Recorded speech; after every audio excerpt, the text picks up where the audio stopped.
What's going on, Bears fans? Welcome to another episode of Chicago Bears Central. This is your daily spot for everything Chicago Bears related, and I'm your host, Haize, one of the hosts here, and I'm going to be holding down this episode solo. On today's episode, we'll be talking about the Bears' upcoming mandatory minicamp and the things to look out for to come out of that minicamp. We'll also be discussing the possibility if the Bears should be looking into trading for Terry McLaurin from Washington, considering he's holding out, and what that could mean, what potential deals the Bears could offer for him, and if you guys would be interested in that. We'll get into all that and some more right after this. You are now tuned in to Chicago Bears Central, your number one place for all Chicago Bears news and content. All right, so first up, Bears have their mandatory minicamp coming up. This one starts, actually, I believe it starts tomorrow. 14th through the 16th is when this goes down. Now, there are some things, not a lot. Really, the storylines coming out of this, if we even want to call them storylines, are the same thing that have been going on over the course of the whole offseason so far. We're going to be looking at Justin Fields, what comes out from him. Does him and that receiving core continue to build some chemistry? What other receivers do we hear things from? Do we have a solid lineup when it comes to those wide receivers? We expect Brian Pringle to be the number 2, Velus Jones to come in as the number 3 there, but none of that's been locked in stone as of yet, so we'll continue to see that. Also talk about what could happen with the wide receiver core here towards the end of the show today. Really interested to see just how that wide receiver core is progressing outside of Darnell Mooney. We know he's going to be the number 1. We know what to expect from him. All the other parts of this receiving core are kind of unknowns and unexpected of how they're going to fit into this team, this offense with Justin Fields. And so, to see more of that as we prepare for the preseason is going to be big for us as well. Also, continue progress to hear from, or good storylines to hear from the rookies as well. We've heard very promising things from both Brisker and Kyle Gordon so far in this offseason, and we want to continue to hear that as we look to possibly both of them moving into starters, and overall that cornerback lineup as well. Who are our starting cornerbacks for sure? We fully expect for our second-round rookie Kyle Gordon to be there with Jalen Johnson, but, again, are those things going to be locked in by week 1? Are we going to see that for sure? Again, some people have made more than what they need to of the storyline of Jalen Johnson being with the second team. That's all been but squashed so far. Listen, in June, we should not be making very big deals over the fact of who's practicing where with a team that's, everybody's really trying to find their positions. The coaches are trying to find who they're going to play where, what matchups work the best. That's it. That's all that was. But yeah, see what comes out of that as well. But the position battles that we do have, we already know we still have some position battles. The right guard position, what happens there if it's Sam Mustipher or Dakota Dozier? Expected to be Sam Mustipher, but look to see what comes out of them. Some things with Tevin Young as well, Thomas Graham Jr. Just to see what happens overall with those position battles that we have. If we see that become more solidified, and we may not see it very solidified until we're into preseason, maybe halfway through, but the position battles that we still do have, do we get more answers from that as we see? Another thing with the offensive line overall, we know that this offensive line, I've even had an episode where I've talked about potential players that this Bears team may go after for the offensive line to just bring in some competition and bring in some players that can play multiple positions on that offensive line. But with the thing being said, still wondering what's going on with Tevin Jenkins, his reps with the second unit, things like that. I'm not really looking into it too much. It kind of is what it is. I really do feel like this picture will start to become more solidified as we continue on, and that's really what this offseason is for. We're having an offseason that's being used for the exact things that it should be used for, and this coaching staff should be on, and that is really taking a look at everything from top to bottom, not having any kind of preconceived notions or people you just expect to be in starter outside of, of course, some players are clearly going to be starters on this team, but really looking at this team and how they're going to continue to build, what's going to give them the best type of matchups, who really stands out in this mandatory minicamp, things like that. That's really all this is meant to be. And, with a team that has as many questions that we have, I'm glad that the coaches are doing their due diligence at just about every position. Nothing's being given so far. And, even though some things have come out from OTAs and things like that, I think it's important to put in perspective that with OTAs, the person's only allowed there to be there for a certain amount of times. They're not there for every practice. So even some of the things that we've gotten out of OTAs are from a very limited scope. And then even with that too, the press that are there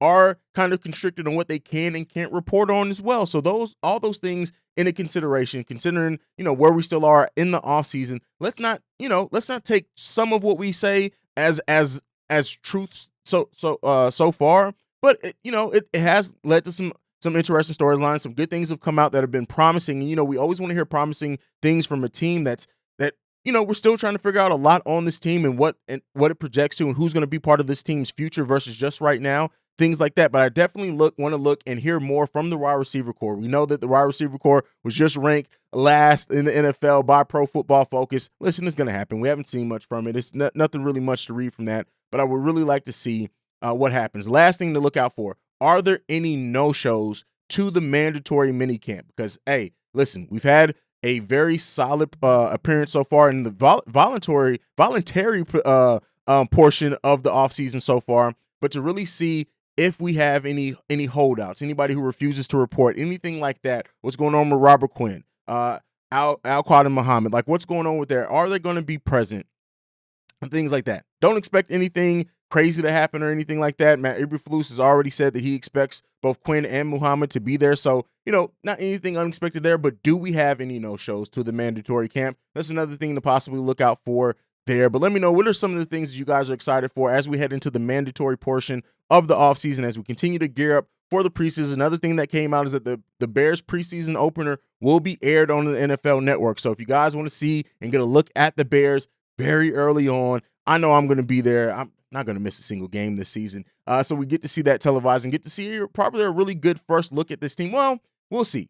Opening games of preseason, maybe the starters do a couple of series, if that. So we probably won't get a big look at a lot of the big pieces that we do want to see on this team, but we'll get to see some of it. And so I'm definitely excited for that. Now, before I end today's episode, Terry McLaurin with the Washington Commanders. Still, that name is freaking crazy. Is holding out, and it has led to some speculation. Hey, could he be moved? As is going to happen with anybody who holds out. Are they going to be moved? Are they going to work it out? Are they, things like that. And so while have been bringing up other potential, like DK Metcalf, I talked about very heavily, of potential people that the Bears could maybe go out to kind of solidify this wide receiver core a little bit more than what they already own. How would you guys feel about Terry McLaurin coming to the Chicago Bears, depending on what they have to give up? Now, again, 26 years old. He's a little bit older than Metcalf. 6 foot, 209 pounds, will provide another big target for Justin Fields potentially. It really just comes down to the money. Right now, he's on a contract. He signed for 4 years, $3.8 million with $100,000 sign-on bonus, right around $4 million overall, $1 million per year, a little over that. So he's going to be looking to get paid. And you guys got on me, and rightfully so. So in the episode that we posted on Sunday, I kind of undercut with the contract that I completely flubbed the contract that DK Metcalf would sign for. I don't know what I was smoking, but it is what it is. You guys hold me accountable, and you guys are very, very truthful in that. But what could it be for Terry McLaurin to sign a long-term contract and an extension? So could it be something that's more reasonable than DK Metcalf's probably 20 plus million that DK Metcalf is going to command out in the free agent market? And is Terry McLaurin somebody that you guys feel is more reasonable? Would it take as much draft capital to go after him? Just go over some of his numbers.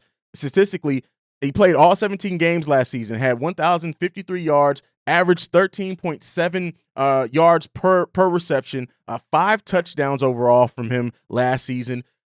Listen, another for sure weapon, not as much of a true number one, I think, as DK Metcalf. Now, again, that's my opinion. Not saying he's bad. He's great, right? But I would almost like to see Mooney still be the number one if we were to make a trade for McLaurin. But with that being said, that would be a hell of a duo. And really, I think we make more of the number one, number two thing, because really, at the end of the day, just because you're technically the number one doesn't mean you're going to be targeted the most. So even if McLaurin is the number one, we know that Mooney and Fields have that chemistry. Probably still going to be targeted a little bit more, and it may actually free Mooney up some more. So we'll see with that. But I think this is a very intriguing thing. Now, more than likely, nothing's going to be made from it. I really do think that Poles and the coaching staff are ready to just move forward with what they have on this roster and see what they have rather than make any deals, lose any capital right now. If McLaurin is out in the market next year, maybe they look at that then instead of making a trade and losing any assets now. See what happens if he does hold out, things like that.